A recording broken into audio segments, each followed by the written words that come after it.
I do a lot of fundraisers and contribute to a lot of nonprofits. Do you ever plan to have your small local business grow and potentially be like a nationwide product or shop? I don't know. I'm kind of in a place where I'm sort of trying to decide whether I want to do that or not, actually. What's your favorite kind of chocolate or truffle? Truffle you make?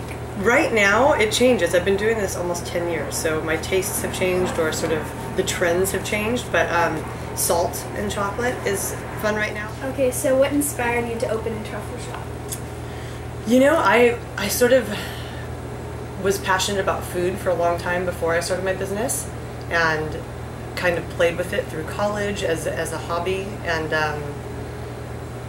then I worked in restaurants a little bit trying to sort of pursue that, and realized that there were things about it I liked and things about it I didn't like.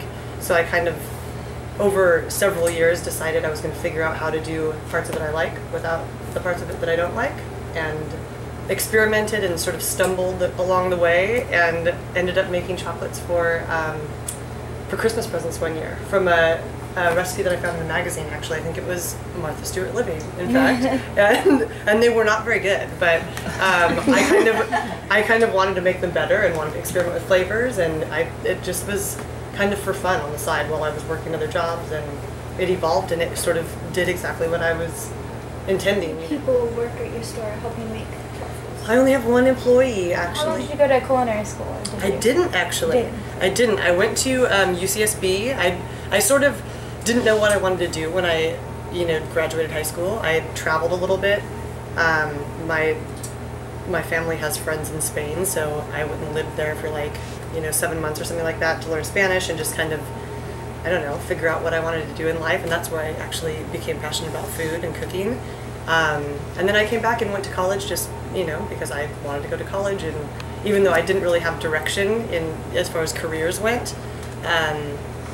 And I think I changed my major a couple of times, but the entire time it was sort of, food was in the back of my mind, What is your inspiration for your flavors? I would say it's local, seasonal, and then also kind of world inspired, because I love food from all different places, and I love spices from, exotic things, Ethiopian, Indian, whatever. So I think I always go to farmers market and check things out, and then I go to the Indochina market in Goleta and just sort of see what they have and experiment with new spices that I've never heard of, and so sort of maybe joining those two things. Educated in this, specifically, I was not trained. I sort of created my own methods, which for a long time I felt kind of inferior for, but then at some point I kind of realized that sometimes your weaknesses are your strengths, because I make something totally different because I was never taught how to do it. You know what I mean? So I kind of created my own, I was like, I don't know how to do it, so I'm just gonna figure it out, and then, it's maybe technically wrong, but it's different, and that's what makes it unique, Yes.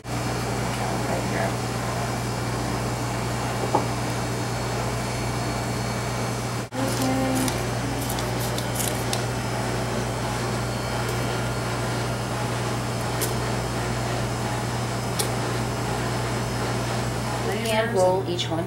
Yeah. Oh my lord. Yeah. Hand scoop, with a scooper, and hand roll.